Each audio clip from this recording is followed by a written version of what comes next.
Today we're going to do a new deck tech that I've been wanting to do for years.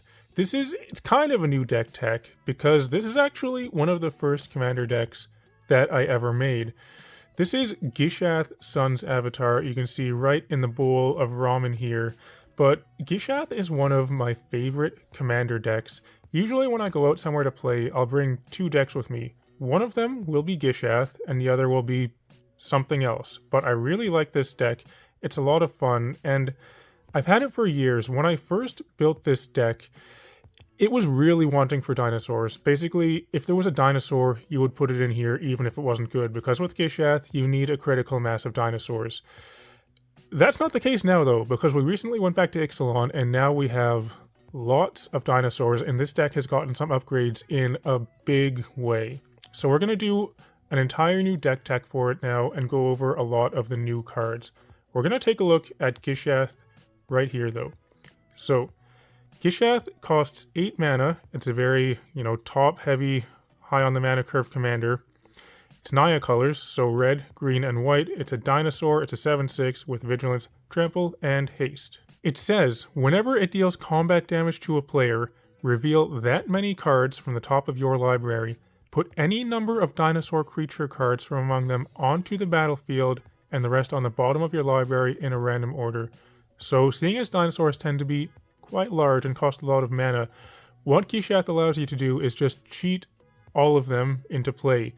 However, you need to have a lot of dinosaurs, because if you don't, then usually what's going to happen is Gishath is going to connect, you're going to look at the top 7 cards of your library and just put them back on bottom, because they hit no dinosaurs.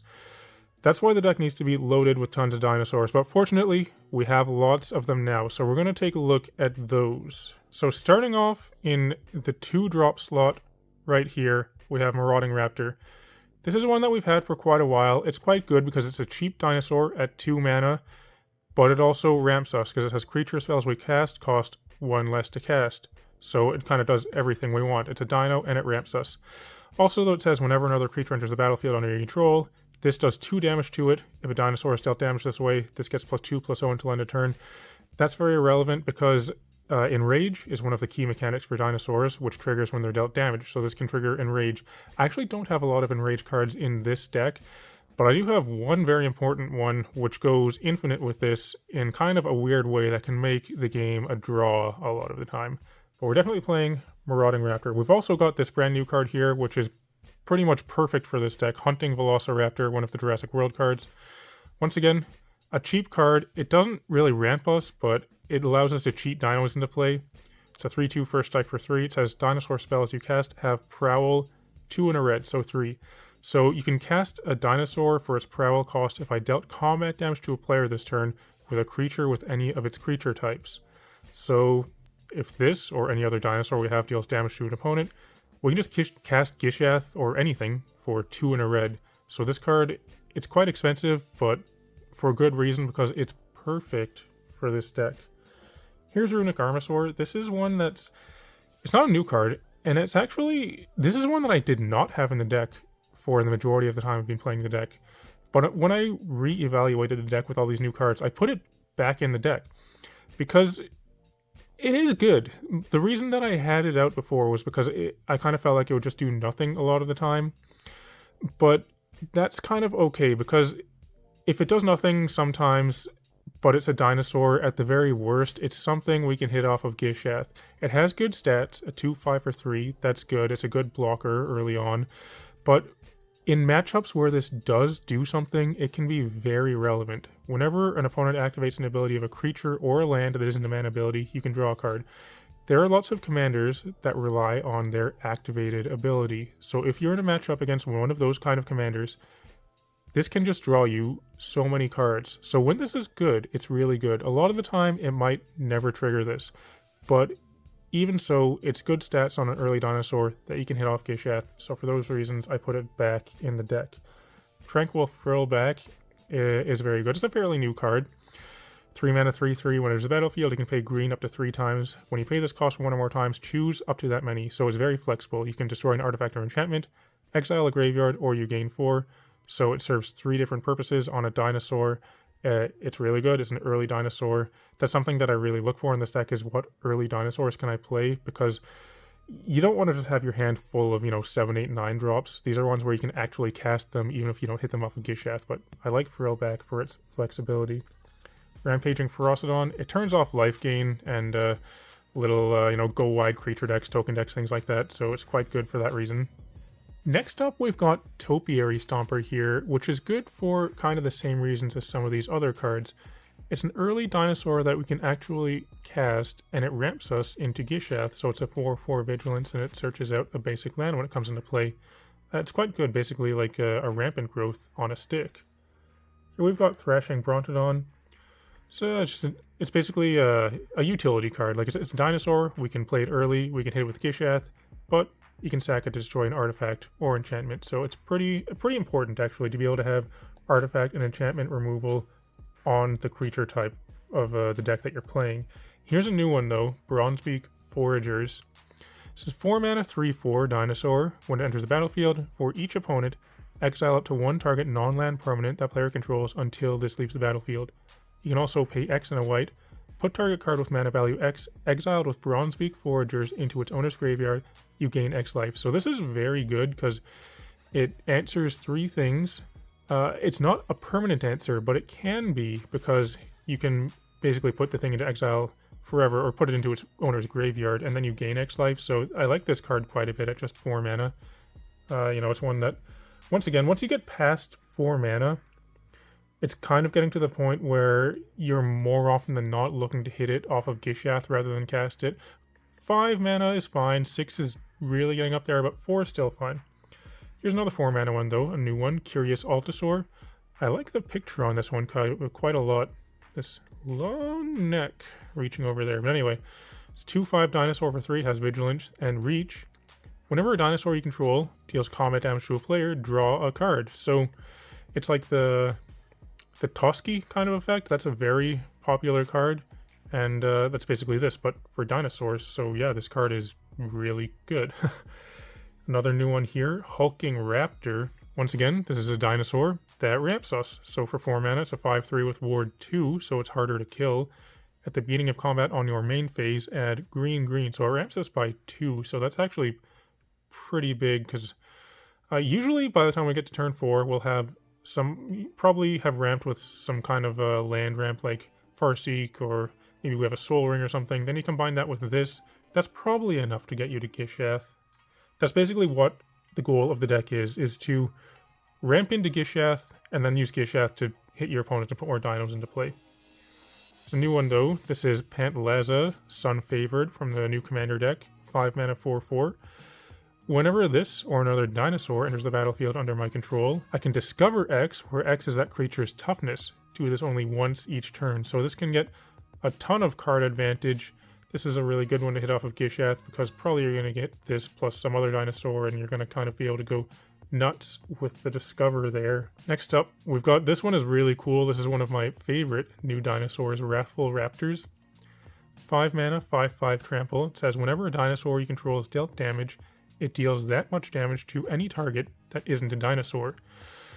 So, Blasphemous Act is a card, and if you have this plus, like, I don't know, 4, maybe 5 other dinosaurs, you could possibly just win the game, because you'll do 13 damage to everything, and then those things are going to do 13 damage to whatever that isn't a dinosaur. At that point in the game, that might be enough to just win. So, I like that. Here's Bonehorde Dracosaur, the dinosaur dragon. It's out of Ixalan here, flying first strike. This is a very powerful card. I think maybe more powerful for 60 card formats, but this is also really good in Commander 2. At the beginning of your upkeep, exile the top 2 cards of your library. You may play them this turn. If you exiled a land this way, you make a 3/1 dinosaur token. If you exiled a non-land, you make a treasure. If you exile 2 lands, you're still only going to make 1 dinosaur. If you exile 2 non-lands, you're still going to make 1 treasure. But you can get both of them if you hit 1 of each. But this is just, it's a thing that needs to be answered. It gets you so much card advantage, it gets you ramp, it does pretty much everything you want. At just 5 mana, this card is insane. Quartzwood Crasher here is also very good, especially for this deck. This one I've found in multiple games that I've played in the past is if you can land this early, maybe ramp into it on turn you know, 3 or 4, this card alone can just run away with the game. You don't need anything else, because it's a 6/6 trample for 5. It says, whenever one or more creatures you control with trample deal combat damage to a player, you make an XX green dinosaur beast creature token with trample, where X is the amount of damage those creatures dealt to that player. So seeing as the token has trample, that's just going to keep on feeding into itself. So if this hits someone, say for 6, you make a 6/6 token. Next turn, this plus the 6/6 token hits someone, you make a 12/12 token, and it just kind of goes from there. So this card can run away with the game all on its own. Here's Polani's Hatcher. This is a new card that's kind of like a side grade to an existing card. So this is very similar to Regisaur Alpha right here. This is what I had been playing in the deck, and I feel like Polani's Hatcher is maybe better. As I said, it's basically a side grade, so they do basically the same thing. They have the same mana cost, they have the same first line of text, other dinos you control have haste. This thing, it makes a 3/3 dinosaur creature token with trample. This thing makes 2/0/1 eggs at the beginning of combat on your turn. If you control an egg, you can sacrifice it and make a 3/3 dino. So this can make 2 3/3 dinosaur tokens. However, those ones don't have trample, and if your opponent kills this before you go to combat, you're not going to get any 3/3 dinos. But I feel like the fact that this can get you 2 rather than just the 1 from this one maybe makes it a bit better. Also, this is a 5/3, whereas this one's a 4/4, so it's, you know, some of them are better in different situations, but I've gone with the Polani's Hatcher here. Here's a Temple Altasaur. Very good for the deck, 5 mana, 3/4. If a source would deal damage to another dinosaur you control, prevent all but one of that damage. So it makes your dinos really hard to kill. It's good with the enrage mechanic, but as I said, I don't have a whole lot of enrage cards in here, but I like this one. It protects your dinosaurs quite well. Here's a big one. Ravenous Tyrannosaurus, one of the Jurassic World cards. This card is really powerful. This is a 6 mana 6/6 with Devour 3. So when it enters the battlefield, you can sacrifice any number of creatures and put 3+1/+1 counters on it for each creature you sacrificed. So, you know, you sack one creature, it's a 9/9. However, when it attacks, it deals damage equal to its power up to one other target creature. Excess damage is dealt to that creature's controller instead. So you can make this really big quite easily. You know, you say you sack 3 things, you make it, what, 15/15? Then when it attacks, it's probably going to be able to kill anything and deal a ton of damage to the creature's controller for just 6 mana. This one, I think, is very good. Kogla and Yadaro. Previously, I was running just Kogla in the deck, but Kogla and Yadaro is a dinosaur, so you can hit that off of Gishath. This is good, though. It is removal on a creature. You can discard it to destroy an artifact or enchantment, so it's a very flexible card. It's a 7/7, so it's nice and big, so I do like this one quite a bit. Regal Behemoth. Fairly old card at this point, but it's quite good for ramp. It's one of the mana doublers as long as we're the Monarch. Good old Atali here, original Atali. It's very good. It's been printed a million times, but it's a very good dinosaur. Here's a new one, Trumpeting Carnosaur. Running all over the place in Pioneer and kind of Standard, it seems, but we recently got the ban of the uncommon card with Discover, so that affected this deck, but good in the dinosaur deck too. It's a 7/6 that discovers 5 when it comes into play. So it's good to hit off of Gishath. 6 is kind of getting up there to be able to just hard cast, so you don't necessarily want this in your hand, but if it is in your hand, you can just pay 3 and discard it and do 3 damage to something. So that's quite nice. Got a Verdant Sun's Avatar in here. It's very simple. It's just a life gain on a dinosaur, but this can gain you a lot of life, and I feel like having at least one source of life gain in the deck can be very important. So I have Verdant Suns in here as well. Here's the new Atali. This card is incredibly busted. Probably you're familiar with this already, but it's very well known at this point, but this card is insane. For 7 mana, this is basically 5 cards in one if you're playing Commander, because when it enters the battlefield, each player exiles the top card of their library until they exile a non-land, and you can just cast it. You can cast all of those. You also get your 7/7, and it also flips over into a Blightsteel Colossus. So Atali is insane. Polyraptor, here's one that I alluded to earlier. This is one with the Enrage mechanic. Whenever it's dealt damage, you make a token that's a copy of it.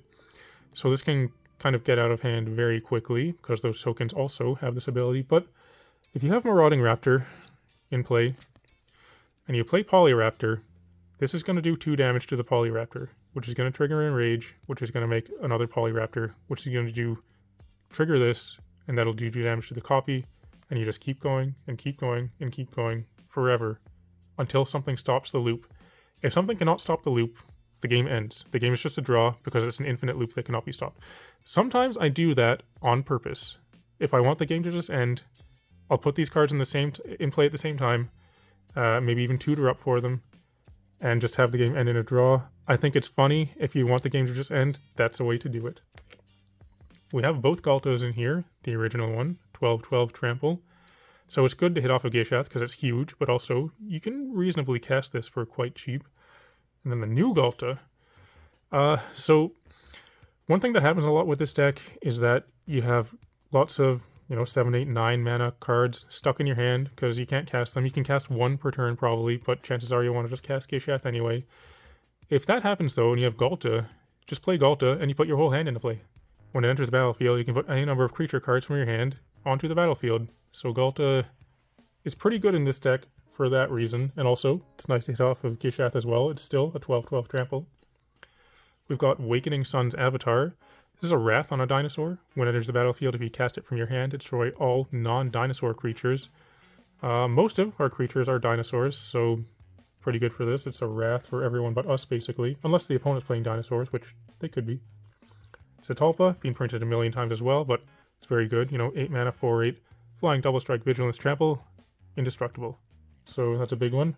The Tarask, this is one, sometimes I show my deck list to people, and this is one that people frequently point to as something that could be cut. And I agree, this is one that I think about cutting sometimes, but I do still like it, because chances are you're not casting this for 9 mana. You could. Even if you don't though, if you just hit it off of Gishath, it's still a 10/10, which is repeatable removal on a creature. Whenever it attacks, it fights a creature defending player controls. For that reason, I do still like it, because it's good to hit off of Gishath. If we do cast it, then it has Ward 10 and Haste as well, so that's even better. So it is one that I come to sometimes for thinking of cutting, but I've left it in here, and I do like it. So this deck, when I built it originally, way back in, 2020 or something, this was a Zacama deck. I built it with Zacama as the commander, but I quickly found that I liked playing Gishath more. Zacama is the better, more competitive card. This is a very good card outside of dinosaurs. This is just a really good card. Gishath, though, is better for dinosaurs. It's more fun if you want to be playing a dinosaur deck and put a bunch of dinosaurs into play. So I swapped the commanders out and turned this into a Gishath deck. Zacama, though, is still in here because the card is insanely powerful, and it just does so much. It's great to hit off of Gishath. It's good if you cast it. It's still in here. Apex Altasaur is one of my favorite Magic cards in general. This is just one of my favorite Magic cards ever. It's a 9 mana 10/10. When it enters the battlefield, it fights up to one creature you don't control, but also it has Enrage. So when it's dealt damage, it fights up to one creature you don't control. So this is basically a repeatable green Wrath on a stick. This is one that I tutor up very frequently. This is one that I want to see a lot of times. It really cleans up the opponent's boards. This works very well with Temple Altasaur. Prevent all but 1 damage that would be dealt to it. So you need to keep in mind, sometimes you want to stop fighting everything because this will die eventually. But this is really good. You can really clean up a lot of board states with this. Some non-dinosaurs now, though. These are all the dinosaurs. You can see there are quite a lot of them, but you want to have most of the cards be dinosaurs so you don't just whiff off of Gishath when you hit. There are some non-dinosaurs, though. Not that many. We've got Otepic Huntmaster here. This is basically ramp. It's a 2 mana 1/2 that makes our dinos cost 1 less. But I have this one still in here. Like, that would be fine, but if it was just that, I would probably cut this for something else. But also, we can tap it to give a dinosaur haste. So with that added ability, I feel like it's worth the inclusion, because we play it early on, we ramp, and it has late game utility as well. Feyburrow Elder is in here. I like this because this is really good ramp. For 3 mana, this automatically just taps for 2 mana, because you can tap to add 1 mana for each color among permanents that we control. So this is green and white, so that's 2 already. This is a 3-color deck, so this can be a 3-drop that can tap to add 3 mana. That's good. I like this card a lot. So we've got Feyburrow in here for ramp. Xenagos is in here as basically a power doubler. So usually we're just playing this as an enchantment. If it's creature, that's fine. Although we're playing it for this effect at the beginning of combat on our turn. Another creature we control gets haste and +X until end of turn where X is its power. So usually we would just want to double Gishath's power so that when it connects, you're going to look at the top 14 cards instead of top 7, put more dinos into play. That's basically the idea with Xenagos there. Got a Goreclaw in here. This is also just ramp on a creature. It's good ramp because it makes our spells cost 2 less. Most of our spells are creatures that have 4 or more power, so they would cost 2 less. Also, it's good outside of that, though, because when it attacks, each creature we control with power 4 or greater gets +1/+1 and trample until end of turn. Even with just Gishath, that's still good because it gives Gishath 1 extra power. That's 1 extra dino you might hit off the top of your deck. Those are all the creatures. I'm going to clean this up for a second, and then we'll come back to the non-creature cards. Okay, the remainder of the deck is back in the ramen now. I just want to say, this playmat is a new playmat that we've designed, and it is actually for sale for purchase online. I recently set up a store for products from me and also Snug the Amazing, and you can buy this playmat shipped anywhere in the world if you'd like on the store, which I will link in the video description below. We're going to do the non-creature spells now, though. We have 1 battle. Most of these are ramp. We have 1 battle in here. I think this card is very good, though. We have Invasion of Zendikar. So, this is one of the cards where it costs 4 mana and ramps us by 2 lands. There are many variations of this card, like Explosive Vegetation, Migration Path, I think. There's lots of them. Basically, 4 mana for 2 basic lands is the rate. That's what this does. We put it into play, we get 2 basic lands out of our deck into play tapped. However, this is a battle, though, so if we can remove the 3 counters from this, it flips over into this Awakened Skyclave, which ramps us by 1 more, because it turns into a creature that has Vigilance and Haste and can tap for another mana. So this can potentially ramp us by 3 instead of just 2. So I think this card is probably the best of those kinds of effects, the 4 mana things that ramp you by 2. Also, this is a very good flicker target. You can just keep on flickering this if you have those kinds of effects in your deck, which I don't believe there are in this deck, but if you do, you can flicker this and keep on getting lands out of your deck, so I like this card quite a bit. A decent amount of artifact ramp. So I've mostly powered this deck up. This is pretty much a fully powered Gishath deck outside of having reserve list cards, I think. I don't believe there are any reserve list cards in here. But other than that, we've got pretty much anything. There's no Mana Crypt either. I don't play Mana Crypt in pretty much any of my decks because it's a card where I feel like if I want to play it, I want to play it in every deck. And I don't want to buy like 12 copies of Mana Crypt. So rather than do that, I'll just play it in none of my decks. But what we have here, Soul Ring, obviously. We have a Jeweled Lotus. Jeweled Lotus will help us ramp into Gishath a lot. We have a Mana Vault, same thing. Basalt Monolith. This is all to ramp into Gishath. Versus Incubator, once again, makes our things cost 2 less, so good ramp for dinosaurs. Herald's Horn makes our things cost less. It can also get us card advantage by getting dinosaurs off the top of our library. And also, the Great Henge. It's great ramp. It does add 2, gains life, draws us cards, makes our things bigger. It does everything we want, basically. That's all of the artifact ramp. There is one other artifact in here, though, which is not ramp. The Skullspore Nexus. This is a new card. It looks very similar to this card, doesn't it? Look at the mana cost. This costs 1 less, but it has the same ability. The spell costs X less, where X is the greatest power among creatures you control. This does something very different than this one outside of that, though. Whenever 1 or more non-token creatures you control die, you make a fungus dinosaur creature token with base power and toughness, each equal to the total power of those creatures. So seeing as we're playing lots of giant dinosaurs, that can make some pretty big tokens. Also, though, we can pay 2 and tap this to double target creature's power until end of turn. So as I was talking about with Xenagos, we want to double Gishath's power so that we get to hit more dinosaurs off the top of our deck. So this is good for those reasons. We can double Gishath's power or anything's power. Also, it's basically an insurance policy because, you know, this deck is kind of susceptible to wraths because we just want to dump everything into play. But if that happens, we're going to get some big tokens, or at least 1 giant token. So I think this card is pretty good for this deck. And also, there's kind of the dream scenario of, well, there are two dream scenarios with this card. One of them is a doubling Gishath's power with Xenagos, and then you double it again with this. That seems pretty sweet. Look at the top, 24 cards of your library when Gishath connects? Or 28. There's another card that I'm going to get to, though, that this kind of combos with, well, 2 other cards. Got a few enchantments. Shadow in the Warp out of the Warhammer decks. This is great ramp. The first creature we cast each turn costs 2 less for just 1 mana. That's awesome. Can also repeatedly ping your opponents whenever they cast their first non-creature spell each turn. We have Mirari's Wake. This is a mana doubler. Makes those creatures bigger for just 5 mana. I used to have more mana doublers in here. Like I had Zendikar Resurgent, and then there's the 6 mana one also, which doubles mana. I cut that down to just this one, though, because I found that once you get up to 6 and 7 mana doublers, It's a little bit redundant because you want to ramp into around those numbers, you know, 7, 8, 9 mana. After that, you're kind of good because then you can just cast your stuff. You don't really need to double it anymore after that. Here's a new card. Welcome to what? Welcome to Jurassic Park. This is one, it doesn't really ramp, well, it does ramp us. It takes a long time, but this is a very powerful effect, so much that it doesn't really synergize with Gishath itself, but it's powerful enough in combination with the rest of the deck that I feel like it's worth an inclusion. So it's a Saga. The first mode, for each opponent, up to one target non-creature artifact they control becomes a 0/4 wall with Defender, as long as you control this. Then next turn, you make a 3/3 Dino with Trample, gains haste. Next time, destroy all walls, so you'll probably destroy whatever you chose with the first mode. Then you flip this over. Where this is really good is when you get to flip it over. Then it becomes perfect for this deck. Each dinosaur card in your graveyard has escape. The escape cost is equal to the card's mana cost plus exile 3 other cards.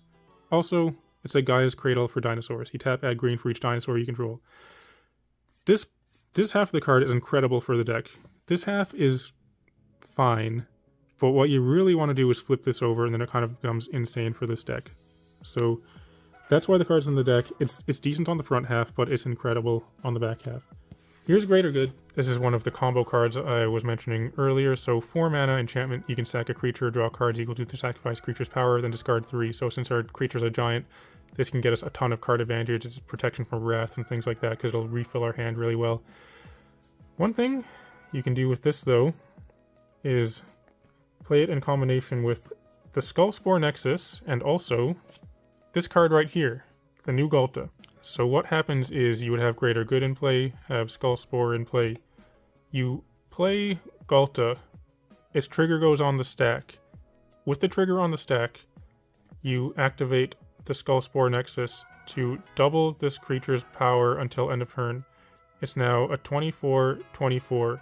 So then you can sacrifice your Ghalta to draw 24 cards from Greater Good and discard 3 cards. But when you sacrifice your Ghalta, that's going to trigger the Skullspore Nexus, and Ghalta has 24 power at that point. So you're going to make a 24/24 dinosaur fungus creature token. You can then sacrifice that to Greater Good as well, and draw 24 more cards, and then discard 3. All of this is with Ghalta's trigger on the stack though. So once Ghalta's trigger resolves, you're going to have drawn 48 cards, and then you can put any number of creatures into play. That seems pretty good to me. That can potentially just win the game right there. There are cards that can combine with each other to just win the game. Or if you want, you can do the Polyraptor Marauding Raptor combo. That will end the game too. It'll be a draw, but it would end the game. Here's an enchantment that's just a good card. Asceticism, 5 mana. Creatures we control can't be the target of spells or abilities your opponents control, so our creatures have hexproof.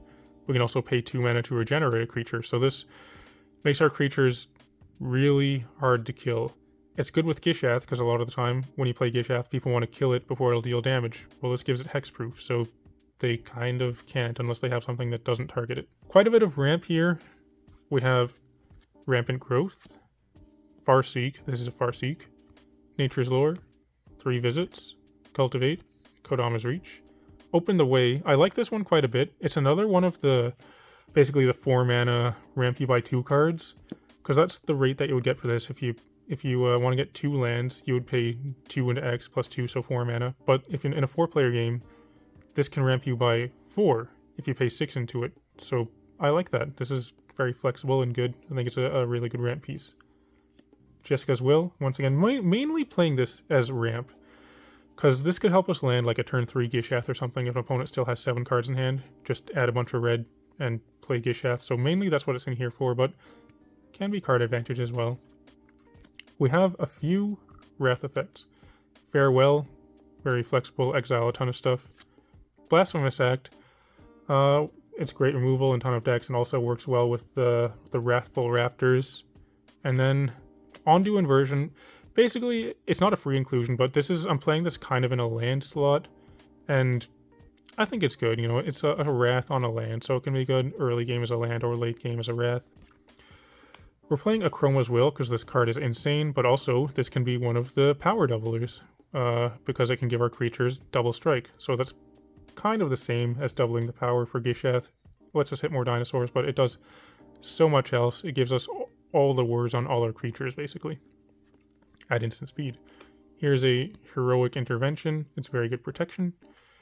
Congregation at Dawn is basically perfect for this deck because at instant speed, we can search our library for up to 3 creatures, reveal them, shuffle our library, then put those on top in any order. So usually what you do with this is the turn before you play Gishath, you would set up your deck, or if you have Gishath in play, you can just play this and set it up. But you can tutor for any dinosaurs you want, put those on top, and then you're guaranteed to hit those off of Gishath. So that's what it's in here for, and it's basically perfect for the deck. That's all of the spells. On to the lands now. You can see I have the Jurassic World Command Tower as, you know, that's kind of what it's for, right? This is the dinosaur deck, this is Dinosaur Command Tower, so we've got this one in here. These are the lands that would tap for any color, or any color that we care about really in this deck. So Command Tower, Exotic Orchard, Secluded Courtyard, Cavern of Souls, Jetmir's Garden, and Mana Confluence. You could also play City of Brass. I don't currently have it in here, but could fit in here quite nicely. Got a Boseiju. It's a good card. We're playing green, so probably want Boseiju. Castle Garenbrig. It's a good ramp piece. Bonder's Enclave. Can help if we start running out of gas. It's very easy to draw cards with this in this deck because our creatures are quite large.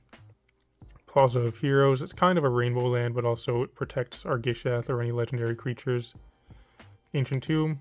Great ramp. And then on to just the colored lands.